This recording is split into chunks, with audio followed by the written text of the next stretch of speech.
will. India has not and will not succeed in its designs. The martyrdom of each Kashmiri has only further strengthened their resolve for freedom from illegal Indian occupation.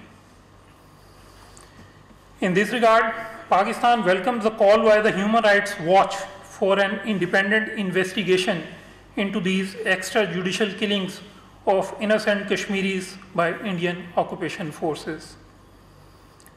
Pakistan will continue to call for holding India accountable for its crimes against the Kashmiri people and extend its full support in their just struggle for the inalienable right to self-determination. You must have also noticed over the past few days, there have been two separate incidents of derogatory and blasphemous remarks against the Holy Prophet Muhammad Sallallahu Alaihi Wasallam in both India and IIOJK. First, an incident of derogatory and blasphemous social media post took place in Indian state of Karnataka, and then blasphemous remarks were posted by a Hindu extremist on social media in IIOJK. Pakistan strongly condemns these deliberate and premeditated attempts to instigate communal violence which may be used for targeting Muslims. Protection and patronage of the perpetrators of such acts by the Indian authorities is reprehensible. These rising incidents of hate crime and hate speech are a direct and inescapable consequence of the RSS BJP combines extremist Hindutva ideology. Pakistan has been consistently sensitizing the world community about the risks of unabated attempts by Hindu extremists to target and demonize minorities in India and IIOJK. Pakistan calls upon the government of India to investigate these incidents and take immediate action against the perpetrators of hate crime and ensure prevention of such incidents in future. The Indian government is also called upon to ensure the safety, security, and well-being of the Muslim community and ensure protection of their religious rights. Foreign Minister Shah Mahmood Qureshi, accompanied by senior officials, has left for an official visit to Hainan, China today. He will lead Pakistani delegation to the second round of the China-Pakistan Foreign Ministers Strategic Dialogue.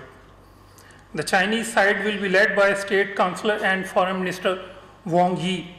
The first meeting of the dialogue was held in March last year. During the dialogue, both sides inter alia discussed cooperation on COVID-19, bilateral relations, and regional and international issues of mutual interest. The visit will play an important role in further strengthening Pakistan's deepening strategic communication and coordination with China on a range of important issues. Earlier, the President-elect of the 75th session of the United Nations General Assembly, His Excellency Volkan Bozkır, visited Pakistan on 9th and 10th of August 2020. During his visit, Mr. Bozkır held wide-ranging discussions with Foreign Minister Shah Mahmood Qureshi and called on the Prime Minister. The Foreign Minister briefed Mr. Bozkır on Pakistan's priorities for the 75th session of the General Assembly, situation arising from COVID-19 pandemic, Prime Minister's global initiative on debt relief, and matters related to regional and international peace and security. The Foreign Minister also apprised him of the gravity of the situation in IIOJK and urged that the United Nations must play its rightful role in addressing the grave situation and seeking a resolution of the dispute in accordance with the relevant UNSC resolutions. During his call on the Prime Minister, Mr. Bozkır was apprised of the government's initiatives to mitigate and suppress the socio-economic impact of COVID-19 pandemic. The Prime Minister shared that his government was following a people-centric vision in providing relief to the poorest of the poor while simultaneously promoting the achievement of sustainable development goals. The Prime Minister also briefed the PGA-elect on historic, legal and political aspects of Jammu and Kashmir dispute, which remain on the agenda of the UNSC for over 7 decades. The Prime Minister made a telephone call to the Prime Minister of Sri Lanka, His Excellency Mahinda Rajapaksa, to congratulate him on his party's victory in the general elections held on 5th August 2020. He also expressed the hope that bilateral relations between the two countries will be further strengthened during Prime Minister Rajapaksa's new term in office. Prime Minister Imran Khan also held a telephone conversation with the President of Maldives, His Excellency Ibrahim Mohammed Saleh. The two leaders held wide-ranging discussions covering all areas of cooperation.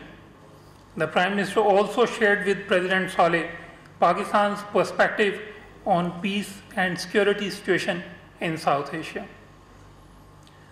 Foreign Minister Shah Mahmood Qureshi held a telephone conversation with the US Secretary of State Mike Pompeo. The two leaders discussed bilateral relations and developments in the region with a view to promoting peace, prosperity, and stability. Secretary Pompeo appreciated Pakistan's role in the Afghan peace process. The Foreign Minister apprised Secretary Pompeo of India's continuing regressive policies in IIOJK manifested in gross violations of basic human rights and fundamental freedoms.